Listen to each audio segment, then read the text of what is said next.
Quel est ton premier ouvrage étant jeune? Alors, mes premiers souvenirs remontent à Astérix, Lucky Luke, voire même mon papa qui était le héros précédent imaginé par Uderzo et Goscinny, avant Astérix. C'est déjà ciblé ça, parce que moi je connais pas ça. Oui. On est dans les années combien, 80? Non, Astérix c'est 60-61, mon papa les années 50. Moi je te voyais plus jeune encore. Et Lucky Luke, là c'est les années 40, carrément. Ah oui, d'accord. 45-46. Donc tu étais déjà dans des vieux trucs alors? Oui, dès le départ. Donc c'était quoi? C'était les parents qui avaient ça en bibliothèque? Ou bien tu allais les emprunter? Ou bien... Non, ma mère travaillait au sein des éditions Dupuis, même si c'était pas voilà. dans la bande dessinée. Et donc à chaque Saint-Nicolas, on pouvait avoir des bandes dessinées à prix réduit. Donc ça a été une première nourriture véritable. Ah d'accord. Boulimie même. Ça c'est génial ça, d'avoir un accès comme ça. En effet. Oui, d'accord. Et à chaque fois, bien sûr, c'était des bandes dessinées à vocation historique. Donc ça m'a ouvert sur les lectures d'histoire aussi. Oui. Et qu'est-ce qui a influencé tes études alors? Eh bien, ce qui a tout déclenché, c'était que j'ai reçu un dictionnaire, le Petit Robert des noms propres pour ma deuxième communion. Et là, bien sûr, ça m'a ouvert tout un univers de connaissances. Donc je me suis intéressé à beaucoup de choses grâce à ça. Et à 17 ans, comme j'ai commencé à penser à mes études supérieures à ce moment-là, je m'étais dit, qu'est-ce qui pourrait bien m'intéresser pour y travailler, mais je ne voulais pas me spécialiser. Et donc, les seules études qui pouvaient me convenir, c'était celle d'être bibliothécaire, vu que ça touchait à tout aussi. Et heureusement, j'ai pu étudier dans ce domaine-là et travailler aussi après quelques années en tout cas. Donc tu officialises là un côté curieux de que tu as. Oui, tout à fait. Voilà. Oui. Le bibliothécaire faut être toujours très curieux des choses. Ah oui, c'est le moindre des choses. Oui.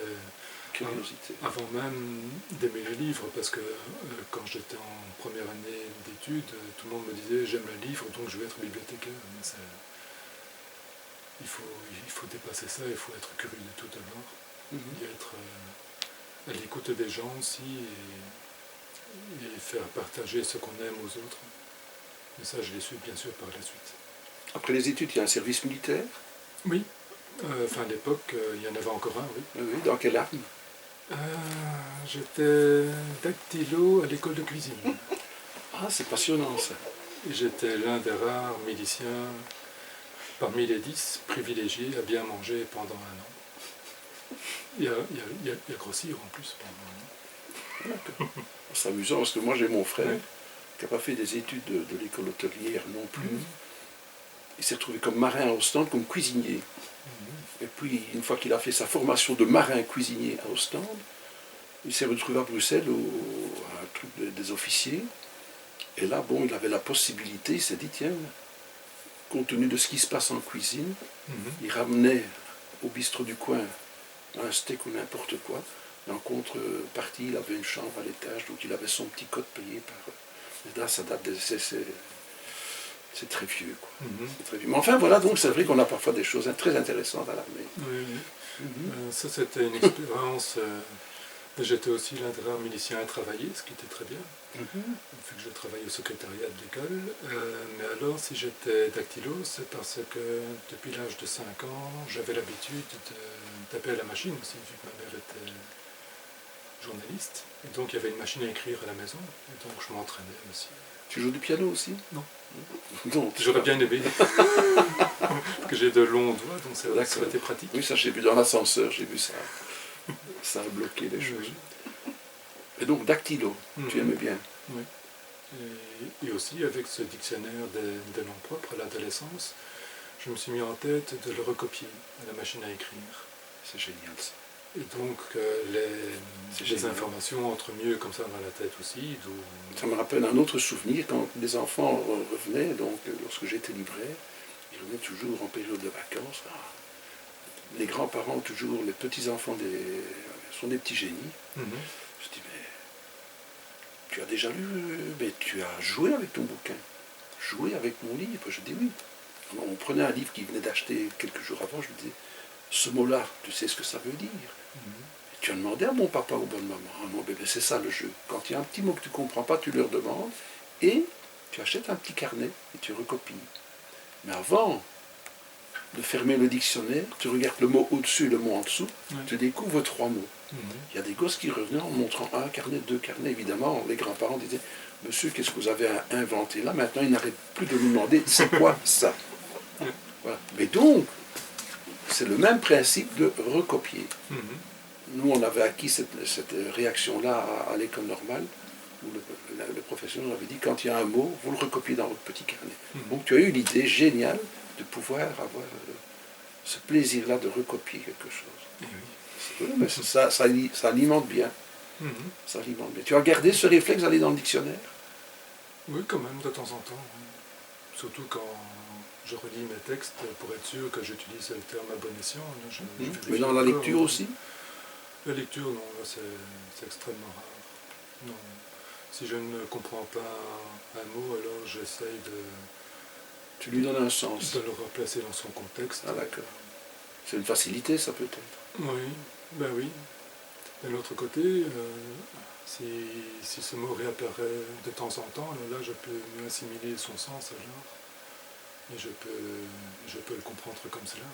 Moi je m'amuse parfois quand il y a un mot, je découvre, clac, je vais regarder, je fais un copier-coller de la définition, et je le partage avec mes amis en disant, tu sais, ceci ou cela, patati patata. Et voilà, donc c'est une façon de partager des mots que je n'ai pas encore découverts, ou bien que je découvre, mais que je ne connaissais pas vraiment dans le sens exact. Parce que l'interpréter, on est parfois surpris. Ça peut changer la notion du texte. D'accord. Ça m'a permis de réagir comme ça m'a permis aussi de comprendre dans la langue d'origine comment fonctionnait le règlement du snooker et du cricket. Ah d'accord. J'avais découvert ces 2 sports à 18 ans lorsque la BBC est arrivée dans les chaînes télévisées belges et bon, je comprenais un tout petit peu l'anglais déjà à ce moment-là, mais il y a un tel vocabulaire technique avec ces 2 sports que j'ai compris le règlement entier en quelques mois comme ça, sans ouvrir de dictionnaire aussi, parce que les commentateurs anglais parlent quand même assez vite, mais avec l'aide de l'image, je comprenais. Tu as eu plusieurs vies, et une de tes vies, enfin on va voir une de ces vies-là, est-ce que tu as été orateur? Non, jamais. Jamais? Oh, non. Pourtant tu aimes parler? Pas beaucoup, non. Parce que, de nouveau, à l'adolescence, une période riche, j'avais un problème d'élocution assez grave, et donc j'étais muet au contraire. Et donc j'étais incapable comment dire, oui, de m'exprimer, tant oralement que même par écrit. J'avais un blocage aussi... C'est une timidité? Intime. Pas spécialement. J'étais timide depuis l'enfance, ça oui, mais ça s'est aggravé à l'adolescence, et donc je n'arrivais pas à rédiger même. Heureusement que ça s'est débloqué par la suite. Ça s'est débloqué pas. Non, parce que bon, on se connaît depuis quelques temps, quelques années déjà, mais je t'ai toujours entendu raconter. Hein. Oui, pourtant je reste souvent en retrait. Oui, mais il y a toujours une conversation qui est là-bas, une explication qui est là. C'est ce que j'avais cru comprendre, que tu étais un orateur. Non. Eh bien, non. Mais tu vois, tu as encore un talent sûrement caché. Mais oui, c'est peut-être pour une vie future. Ah, oui, on n'est encore qu'à la première. Hein. On en a encore 6 autres après. Le vieux juif errant, on fait partie de la bande. Quoi. Et oui. Alors, je t'ai découvert dans certaines circonstances, notamment lors de randonnées. En parlant de juif errant, ouais, ça tombe bien. C'est une vie différente encore, donc on oublie le côté du bibliothécaire que tu as été. Et alors on te découvre dans une autre passion. Tu as commencé les randonnées vers quel âge? Alors, marcher à 13 ans. Donc ça prouve bien que l'adolescence est vraiment une période formatrice. 13 ans, à 14 ans, je faisais mon premier 20 km en 3 heures. Donc je marchais déjà très vite aussi à l'époque. Et puis ma première randonnée, là, c'est à l'âge de 28-29 ans. Parce que 2 ans plus tôt, j'avais remporté, sans le savoir en plus, un petit voyage au Népal, qui est la terre idéale pour les trekking, donc pour marcher dans l'Himalaya en haute montagne. Tu diras un prix? Une tombola dans tombola. une revue pour joggers, parce qu'à l'époque j'étais jogger. Je coupais l'année en deux, il y avait une partie marche pour l'hiver et une partie jogging pour la saison chaude. Et j'avais remporté ce prix à cette tombola, vraiment, sans le savoir. Et quand j'étais à Katmandou, ce n'est pas que j'ai voulu marcher directement en montagne, mais ça m'a donné l'idée en tout cas de faire cela.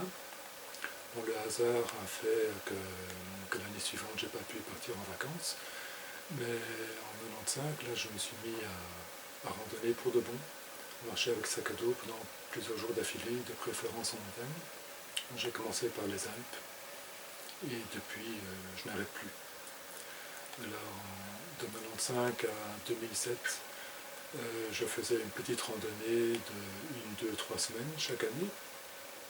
Vu que je travaillais à l'époque, donc je n'avais pas beaucoup de temps à m'y consacrer. Et puis, de nouveau, le hasard a voulu que je ne travaille plus à partir de 2008, grâce à la femme que j'avais rencontrée à l'époque. Et là, ça a été une grande chance. Et donc, depuis, je randonne n'importe quand. Je ne vais pas demander combien de voitures tu as eu, mais combien de paires de bottines tu as eu alors?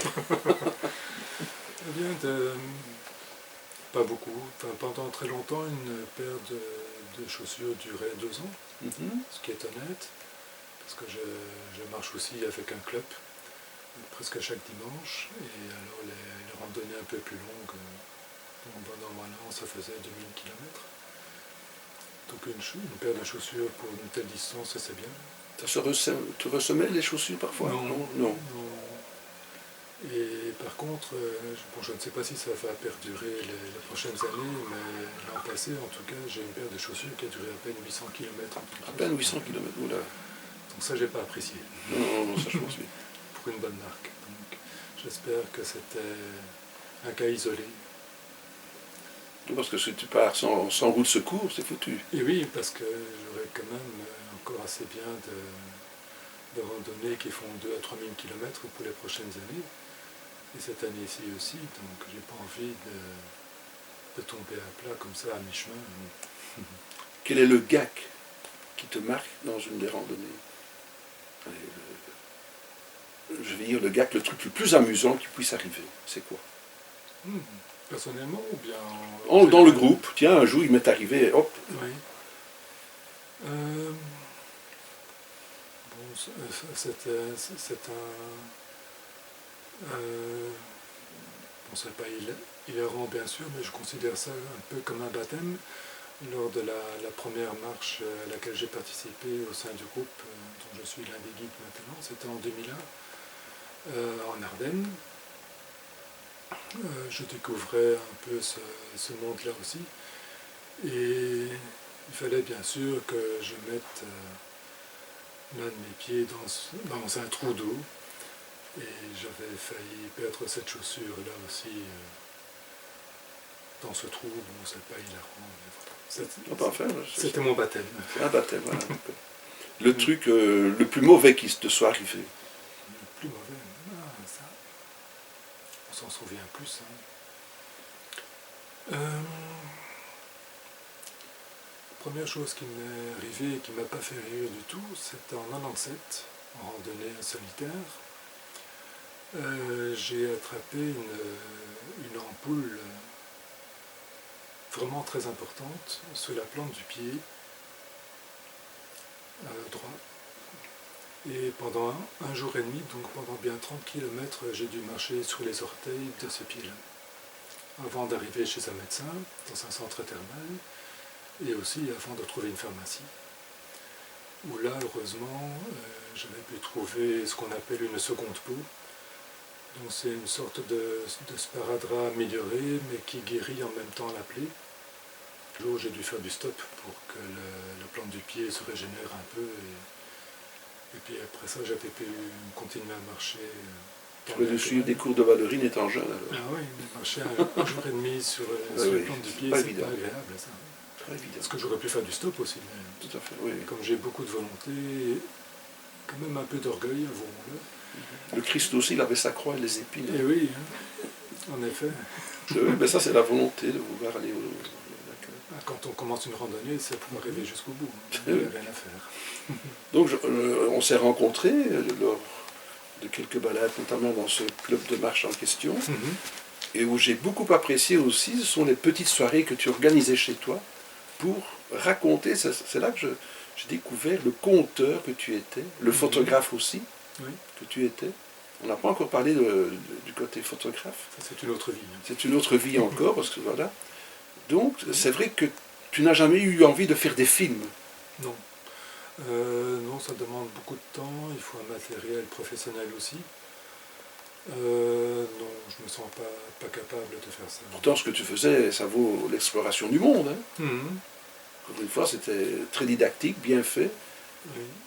Les mille et une, je vais dire, anecdotes qu'on peut rencontrer lors de tout un périple. Mais c'était surtout mon épouse de l'époque qui faisait les montages photos.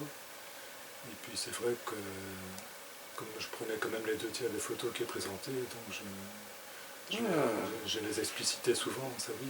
Tu allais puiser dans ces trésors-là. Oui, d'accord. Oui. D'accord. On en vient maintenant aux 3 ouvrages qui sont derrière nous. Oui. Quand est-ce que ça te titille de te dire, tiens, je me risque, je plonge, je m'y mets? Pour écrire. Oui.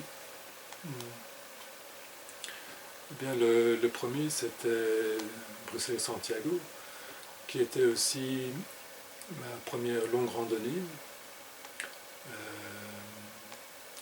L'ensemble avait duré presque 6 mois, coupé en 2 années. Et la première année, en 2009, je voulais savoir jusqu'où je pouvais arriver. J'avais bien sûr prévu d'aller à Santiago, entre guillemets, directement à partir de Bruxelles. Finalement, je me suis arrêté à Pampelune, donc après exactement 4 mois. J'avais marché du 4 avril au 4 août, avec les 3 dernières semaines avec le dos brisé en 2 à cause du sac à dos qui était mal équilibré. Erreur de jeunesse. Même si je randonnais déjà depuis 15 ans avant. J'aimais aussi longtemps. Et donc, là je savais que pour une telle expérience, il y avait la matière pour écrire un livre, même si bien sûr aussi ce genre de récit est un peu nombriliste. Et puis je voulais écrire ce livre pour une autre raison. C'était déjà la mode d'aller à Saint-Jacques. Il fallait absolument y aller.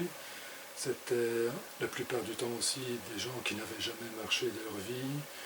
Et ils savaient qu'ils allaient rencontrer la magie du chemin. Alors ça, c'était une expression que je ne supportais pas. Parce que la magie du chemin ne pouvait qu'exister que sur le Saint-Jacques, bien sûr. Alors, comme c'était des novices, ils s'imaginaient que c'était un chemin magique. Alors que, avec ma petite expérience, je savais que les choses importantes peuvent arriver comme ça, comme sur le chemin de Damas, pour Saint-Paul, et j'ai vécu ça 3 fois, mais sur des itinéraires tout à fait différents, qui pouvaient être beaucoup plus courts, mais en marchant tout seul.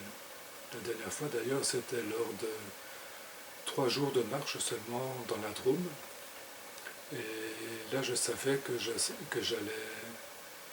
j'étais fait pour être nomade.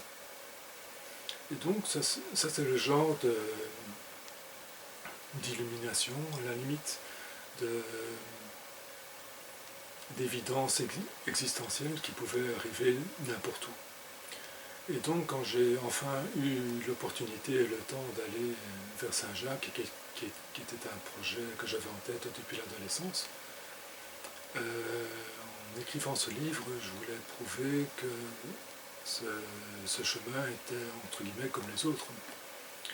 si tout le monde trouve que c'est un chemin magique, c'est parce que, en effet, ils peuvent rencontrer beaucoup de gens, vu que tout le monde va là. Donc c'est très bien pour rencontrer des gens, mais ce n'est pas pour cela que c'est les magiques. Hein. Ils peuvent très bien se découvrir, trouver que la nature est magnifique. Ils peuvent très bien se dépasser aussi sous n'importe quel autre itinéraire de randonnée. Il suffit de marcher finalement. Et marcher, bien sûr, ne fût-ce que quelques jours, ça oui. Ce n'est qu'après une semaine que l'on dépasse ses premières douleurs, que l'on trouve le plaisir de la marche aussi, et que l'on peut à la limite rencontrer des gens.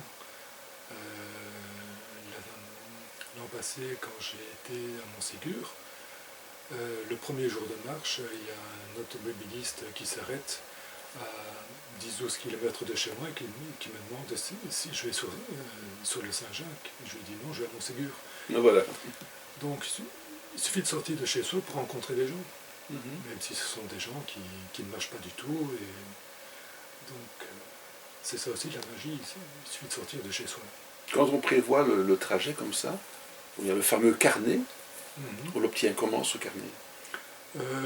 Pour les Saint-Jacques, pour d'autres itinéraires de pèlerinage qui sont bien structurés, comme le Mont-Saint-Michel, ou pour la Via Francigena que je vais faire en partie l'an prochain.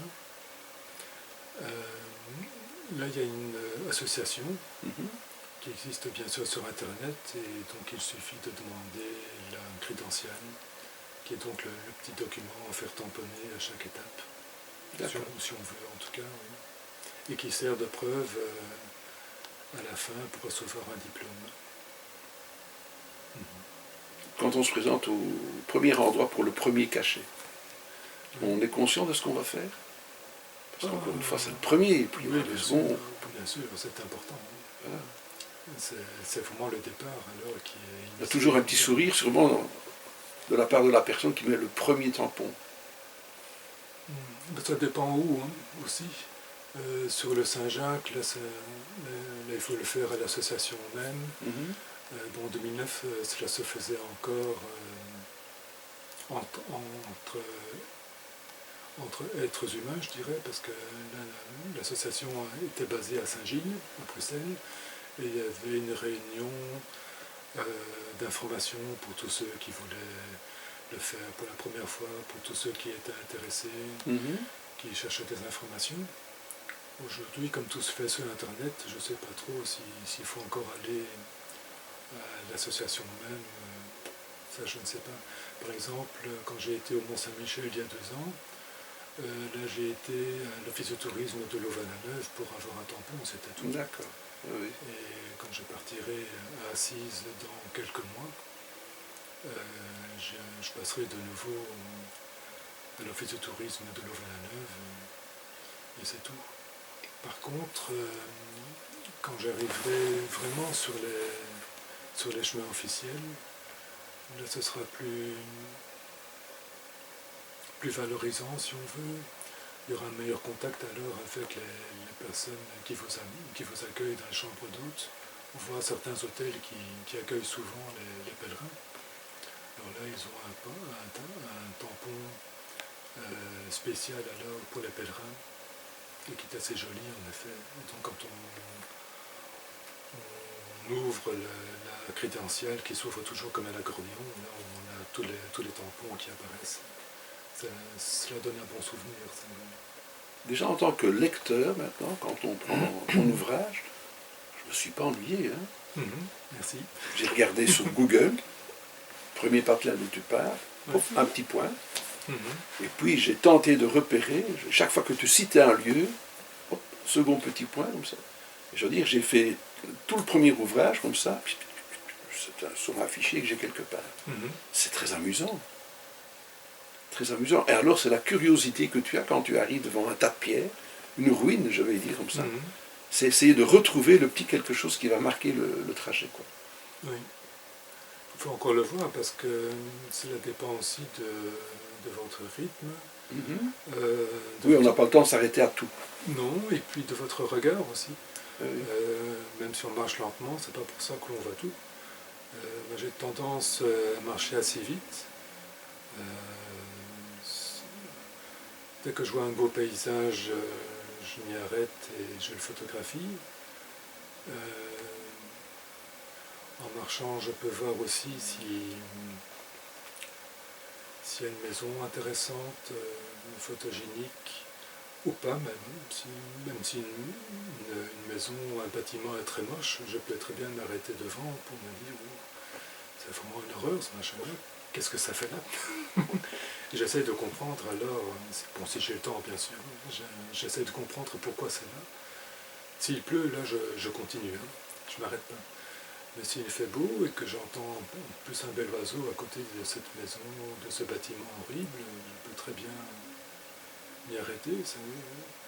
Tu aurais pu faire un guide gastronomique aussi, parce que je pense que tu aimes bien manger. Tu trouves toujours, enfin quand tu décris le restaurant où tu es arrivé, tu décris les plats. En général, ce sont des choses qui sont très alléchantes. Hein. J'aimais bien manger pendant très longtemps. Depuis un an, malheureusement, je dois faire un peu attention, mais ça c'est un autre problème.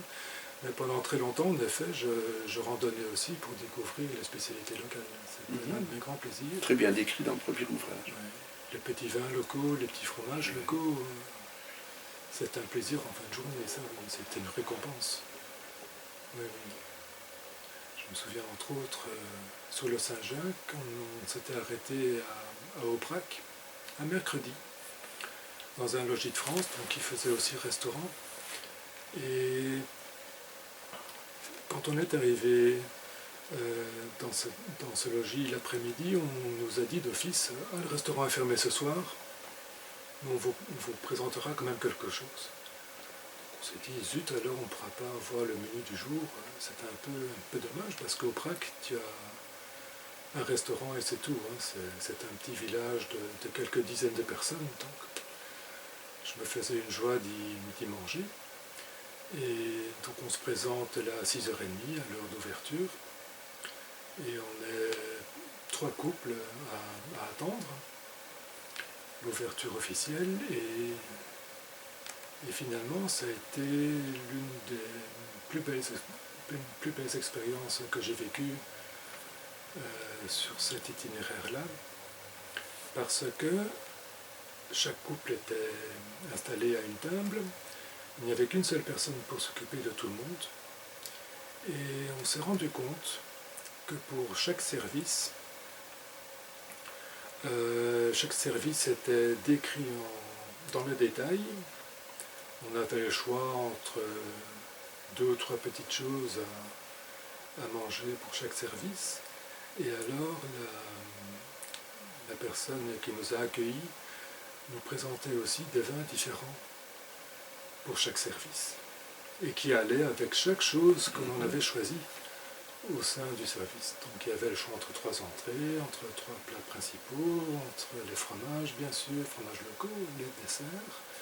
Et donc il y avait un choix de vin pour chaque plat à la limite. Et donc pour un restaurant fermé, on a vraiment beaucoup apprécié ce genre de présentation et d'accueil. Hein. Moi je serais bien voiture-balai quand tu fais une balade comme ça. Et on savait encore marcher le lendemain. Oui, ça c'était extraordinaire. Hein. Oui, comme il a un bon choix de restaurant, de bonnes adresses. J'attends. Je déguste. Et donc c'est aussi ce soir-là que j'ai mangé l'un des meilleurs fromages de ma vie. Bien sûr. Oui, Fromage local, bien sûr aussi. Oui, d'accord. Un vieux laïeul que l'on ne peut pas trouver ici. Voilà. Même chez Julien. Chez Julien Hazard, il y a beaucoup de fromage pourtant. Oui. Non, bon, d'accord. Donc on a parlé des restaurants, on a parlé revenons un petit peu sur le chemin. Il y a parfois des chemins qui sont prévus. Tu as la carte, bon sang où est passé le sentier. Donc tu dois parfois emprunter ou aller au pifomètre. Comment ça se passe quand c'est angoissant ça? Surtout qu'il fait noir à l'horizon. Tu risques d'avoir le chemin qui va s'allonger, tu râles. Comment vis-tu ces moments-là? C'est un moment de stress malgré tout, quoi. Alors que tu es déjà crevé. Hein. Mais ça dépend des parcours. Hein. Il y a les pèlerinages, comme on dit, où là, théoriquement, tout est bien balisé. entre guillemets, il suffit de suivre les balises, mais il faut quand même rester vigilant. Je marche toujours avec une carte. Bon, là aussi, j'ai eu deux périodes. La période où je marchais seul, mais où je ne connaissais pas encore ce groupe de marche, où je marchais avec une carte routière, parce que j'aimais bien marcher sur route, donc là c'était vraiment pas très compliqué. Puis avec le club de marche dans lequel je me suis investi, j'ai commencé à marcher avec les cartes de randonnée. Et là j'ai continué à tracer des itinéraires qui m'étaient personnels.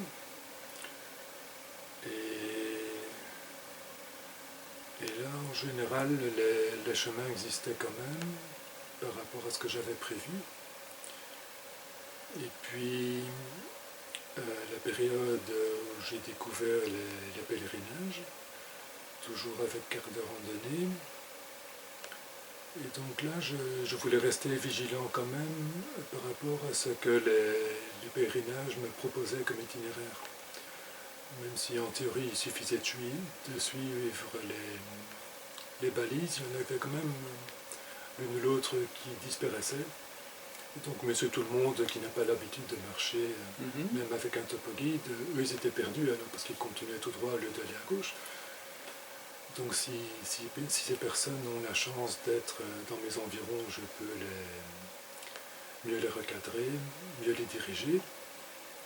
Parce que sous la carte de randonnée, au moins se trouve l'ancien balisage.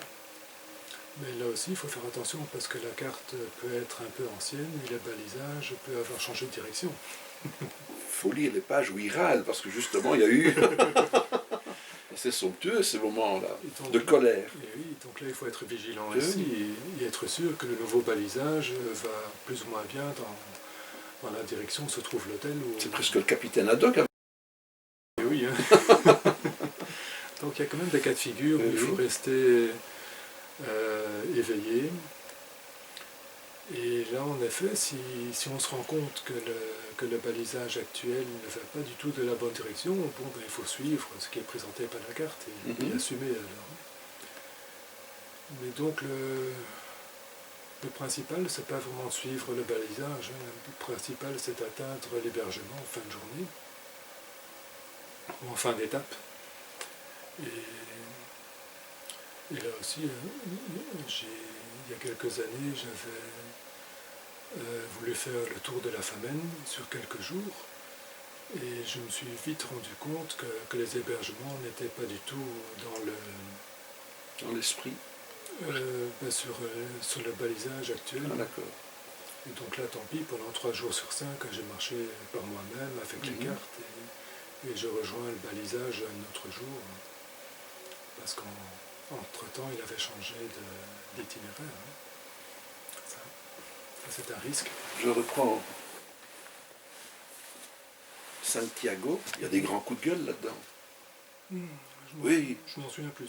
Ceci quand tu râles sur les autres faux marcheurs. Oui, ça c'est surtout en Espagne. Parce que...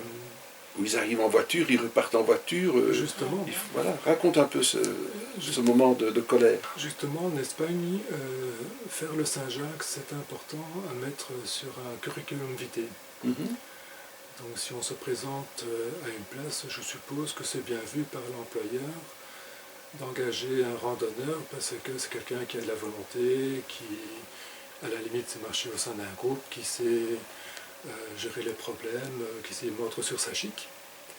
Et donc en Espagne, tout le monde doit faire le Saint-Jacques, ne fût-ce que pour ça. Et donc il y a des tricheurs, des gens qui viennent en taxi, qui ont des mollets blancs, parce que ceux-là on les voit directement, par rapport aux autres qui ont marché pendant 2 semaines avec 30 degrés au soleil. Donc les mollets blancs, on les remarque très vite, et j'en ai vu d'ailleurs sortir de leur taxi pour aller à l'hébergement et faire tamponner leur crédential. C'est fou. Oui. Ceci dit, en Espagne aussi, enfin sous le Saint-Jacques, on reçoit le diplôme, la Compostela, si on marche les 100 derniers kilomètres. Ah d'accord. Ouais. Ce qui veut dire 5 jours. Ce qui est bien sûr un peu frustrant pour ceux qui commencent soit à Saint-Jean-Pied-de-Port 800 km avant, soit au Puy-en-Velay 1300 km avant, voire de chez soi comme moi, 2800 km avant. Donc c'est bien gentil de donner ce diplôme à tout le monde. Bon, de là, le présenter sur un curriculum vitae, c'était un peu facile aussi. Mais bon, ça c'est typiquement, enfin, ça c'est quelque chose qui est propre à l'Espagne, ça c'est le système d'emploi, de recherche d'emploi espagnol. D'accord. Ça c'est leur problème. Alors on revient maintenant à la rudesse du voyage. Tu programmes dans le second un trajet, tu suis la côte, tempête. Bien sûr. Impossible de tenir, tu t'envolerais, donc tu dois obligatoirement dévier, contourner, prendre peut-être un creux quand c'est possible. Quand c'est possible. C'est vrai que pendant 2 jours, là, je fais remarquer que le vent, même s'il venait de l'océan, heureusement, et non pas de l'intérieur des terres, parce que le sentier c'était à flanc de falaise, donc il y avait la mer de l'océan. Ouais, tu décris bien la dangerosité du trajet. 100 ou 150 mètres plus bas, et le sommet de la falaise qui se trouve à 50 mètres plus haut. Donc là, parfois j'avais pas le choix, je devais marcher avec le vent de côté, la canne, le bâton sous la falaise, comme ça et non pas comme ça. Et j'avais pas le choix, il fallait continuer à marcher. Par contre, il y a eu 2 jours où là, heureusement, je pouvais marcher sur la falaise, voire même sur des petites routes qui se trouvaient à 100 ou 200 mètres de la falaise à l'intérieur des terres. Parce que là, les falaises en plus étaient barrées. Donc, on pouvait quand même parfois éviter les grands vents. Oui. Mais ça peut être en effet dangereux, parce que si le vent venait de l'intérieur des terres, là j'étais dans l'océan, sur les rochers alors. Autre moment de stress, oui. Plus de piles dans le téléphone, ou bien plus de téléphone, ou bien plus de... Qu'est-ce qui se passe alors que madame à la maison attendait des nouvelles, quoi. Et oui, ou bien plus de piles, enfin plus de batterie avec l'appareil photo. Voilà, avec l'appareil photo, oui, ça c'est... Oui, pas de photo pendant 2 jours, c'était dur. Oui, traumatisme. Dans une belle région, encore une avec enfin du soleil, c'était un peu frustrant. Bien, avec tu te dis, j'ai envie de retourner pour refaire le trajet, quoi. Oui. Ben, alors il faut faire confiance en sa mémoire, essayer de garder quand même quelques beaux paysages en tête. Ouais. Ce que j'aime bien, c'est un petit peu le côté de l'humour. Je vais vivement arriver au patelin pour que je puisse entrer dans le bureau de poste pour me délester de quelques bouquins. Oui, ça aussi. Oui, parce que je n'aime pas les liseuses, même voilà. si depuis l'an passé j'en utilise une. Ah, mais dangereux. Ben oui, il faut parfois s'adapter avec son temps. Et avec sa psychologie, sa philosophie aussi. Mais oui, à l'époque où j'emportais tous les livres, c'était bien de me délester de 800 grammes ou 900 grammes de temps en temps. Je sentais la différence. Après l'envoi postal, ça faisait vraiment plaisir. Oui, mais c'est régulier, c'est bien, c'est amusant de se dire vivement je vais pouvoir enfin me délester, quoi. Oui, parce que c'est pas toujours évident de trouver une agence postale non plus. Si vous arrivez dans un village perdu, où il n'y a même pas d'épicerie, alors un bureau de poste, n'en rêvons pas. Mais quand il y en a, ça fait plaisir. Tu es resté très local avec les 3 premiers ouvrages, alors que tu as connu d'autres régions. Oui, je n'écrivais pas pour les voyages nombreux que j'ai fait au Népal. Et pourquoi Pourtant, il y a des souvenirs qui sont là, qui pourraient ressurgir peut-être. Aussi, oui. Mais ce n'était jamais seul. C'était soit avec mon épouse, soit avec un groupe. Et donc, je ne voulais pas... je voulais que ça reste alors un souvenir de groupe. Ça oui, mais pas écrit. Même si pour Croquis britannique, j'avais demandé à un ami de m'accompagner dans le Yorkshire pendant 2 semaines. Ça, c'était un peu différent. Et donc, il apparaissait aussi dans ces récits. Mais sinon, pour les autres, ce n'était pas des projets personnels non plus. Tous les trekkings, soit avec mon épouse, soit en groupe, avaient été initiés par mon épouse de l'époque. Donc, ce n'était pas la même chose qu'une randonnée vraiment personnelle. pas envie de faire un roman? J'avais essayé, j'avais commencé un petit roman pour adolescents quand j'étais encore noaille. Je voyais bien que c'était pas du tout la même chose. Même si j'aime écrire, il faut que j'écrive avec les tripes. Je fais ça depuis 30 ans maintenant. Mais un roman, c'est pas du tout la même chose. J'avais commencé, j'ai écrit quelques pages, je connaissais même la fin, j'avais même écrit un dernier chapitre, mais je sentais bien que j'étais pas fait pour ça. Je ne sais pas écrire sur un sujet quelques mois ou quelques semaines, voire même quelques jours après l'avoir vécu. Même quand j'étais critique de film, je devais absolument écrire le jour même sur ce film-là, parce que le lendemain j'en avais encore un ou deux à voir, donc je ne pouvais pas mélanger plusieurs intrigues et plusieurs sensations surtout, parce que j'écris surtout avec les sensations, sur ce que je vis, sur ce que je vois. Et faire un roman, c'est tout à fait différent. D'ailleurs, les romanciers, eux, ils n'ont pas le choix, ils doivent écrire. C'est quelque chose qui est en eux, qui est dans leur mémoire, qui est dans leurs souvenirs à la limite, et c'est quelque chose qui les empêche de dormir à la limite. Et donc ils doivent absolument faire sortir ça d'eux pour essayer de vivre normalement, comme Monsieur Tout-le-Monde. Donc je n'ai pas ce problème-là à la limite. Je vis très bien comme ça dans la vie quotidienne, comme Monsieur Tout-le-Monde. Tu ne dessines pas? Non. Tu n'as pas de carnet de croquis? Non. Tu n'as pas... Même si j'ai un grand-père artiste peintre, comme il se disait, ça malheureusement il ne m'a pas légué génétiquement. Tu as un carnet de voyage? C'est ce manuscrit surtout. D'accord. Au crayon, au bic? Au crayon. Au crayon. Oui.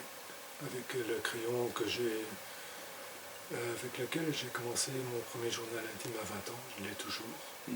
Ce crayon-là, il est grand comme ça maintenant. Non, que dis-je? Non, j'écris le manuscrit avec le bic. Désolé. Ah, c'est quoi alors cette histoire de crayon qui reste? Je l'ai toujours, ce crayon-là. D'accord. Je l'utilise pour autre chose. Non, je ne l'utilise plus pour ça depuis quelques années. Donc c'est au bic, quoi. Au bic. Un bic tout simple, un bic bleu. Parfois, j'ai dû attendre quelques heures avant d'en acheter un parce qu'il était en fin de course. Tu as eu un coup de corne alors?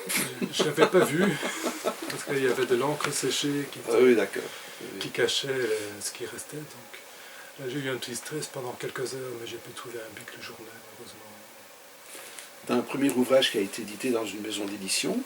Les deux suivants sont de l'auto-édition, me semble-t-il. Oui. Voilà. Ils n'ont pas accroché à une... Mais le premier, c'était un compte d'auteur. Ah, d'accord. Je m'étais fait arnaquer. Ah, d'accord. J'ai perdu 3 000 € à cause de ça à l'époque. Et je n'ai jamais reçu les droits d'auteur. De toute façon, j'ai su qu'il avait été très peu vendu, donc c'était pas pour 20 €. Donc ça, ce n'était pas important pour moi. Et pourtant, je savais que c'était un arnaqueur, parce que j'avais été sur l'un ou l'autre forum à l'époque, me disant bien qu'il fallait se méfier de lui. Mais seul lui avait bien accepté de l'éditer, bien sûr, comme lui, il était gagnant, donc il n'allait pas me refuser. Sinon, pour cet ouvrage-là, tous les autres éditeurs normaux m'avaient refusé, c'était pas bien grave. Et pour Croquis britannique, je l'avais écrit en 2 fois. Il y avait donc la partie anglaise d'abord, que j'avais envoyée chez l'un ou l'autre éditeur, dont un qui était spécialisé dans les récits de voyage, que j'avais connu lors de Foire du Livre à Bruxelles. Et après 1 an, il m'avait répondu, il était d'accord de me rencontrer, juste avant que je me lance dans la partie écossaise. Et à la limite, il aurait été prêt à méditer à ce moment-là si j'étais d'accord d'écrire comme lui il voulait. C'est-à-dire pas comme avec un carnet de voyage.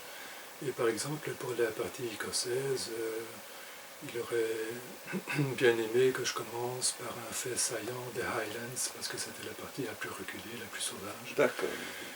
Et donc, moi j'avais compris ça, écrire la partie écossaise comme si c'était un thriller. Un carnet de voyage, c'est pas vraiment un thriller, même si j'allais m'enfoncer dans une tourbière, bon, à la limite. Alors, pour lui faire plaisir, je vais un tout petit peu changer mon style, la présentation en tout cas, pour que cela ne ressemble plus à un carnet de voyage type. Et donc je lui ai envoyé le manuscrit entier comme ça, et il m'a quand même refusé parce que c'était pas comme lui il voulait.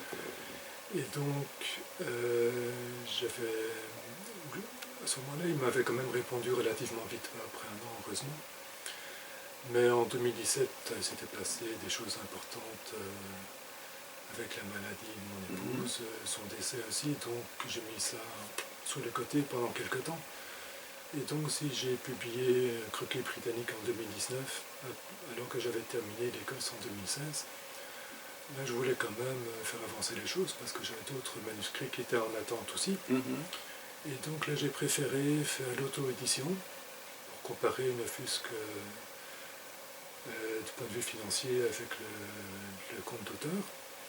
Et ici, le livre en papier, c'est beaucoup plus facile, c'est plus rapide, c'est beaucoup moins onéreux aussi.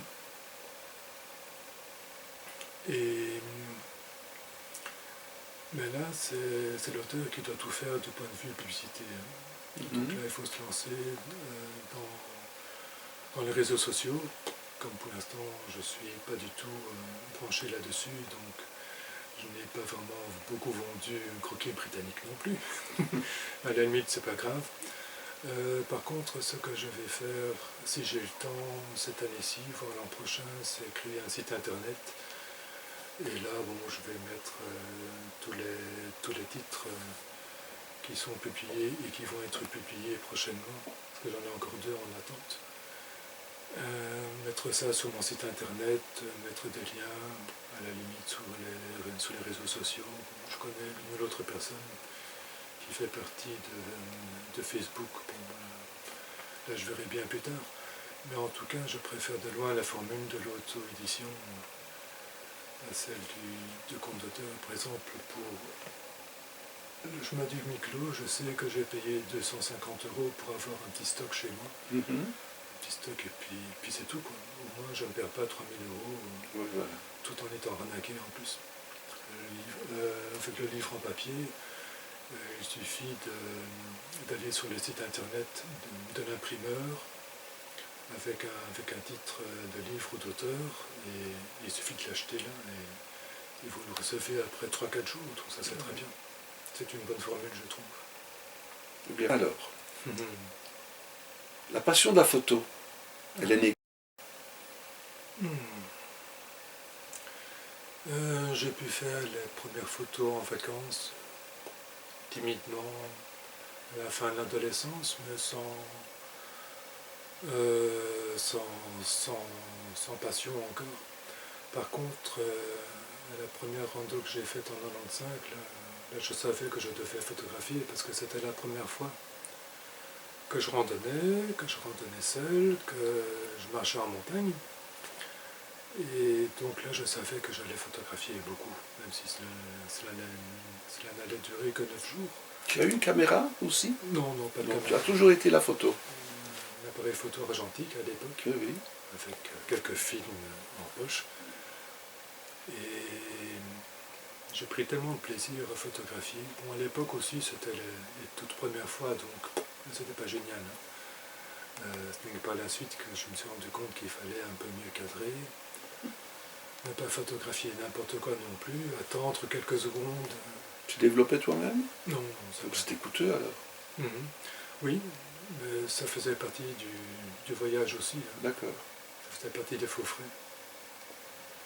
Avec les restaurants, avec les hébergements, avec les chaussures à acheter, le sac à dos à acheter. Ça faisait partie de ça. Et puis mon regard s'est affiné. Malheureusement,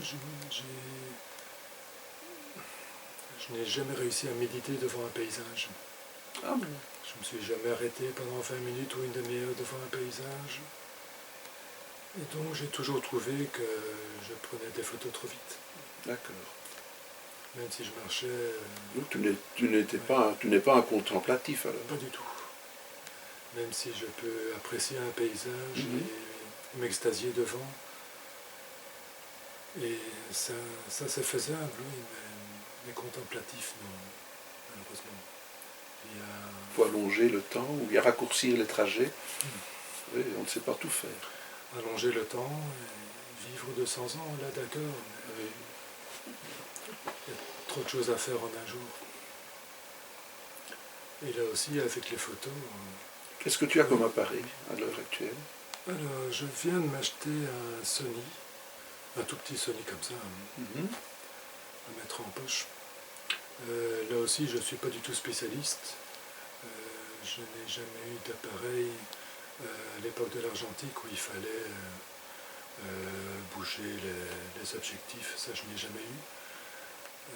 Ça, c'est un domaine qui m'a jamais intéressé du point de vue technique. J'aimais bien prendre des photos, mais sans être spécialiste. Maintenant, je fais quelques photos qui sont vraiment très bien. Mais sinon, la plupart, c'est des photos vite fait comme ça, du P3 que je remarque. C'est pas comme certains amis où ils disent qu'ils ont le Pentax X machin avec tel... Je ne pourrais pas en parler. Voilà, moi non plus. Moi, c'est surtout fonctionnel et rien d'autre. D'accord. Ben voilà. Merci beaucoup. On a parlé de...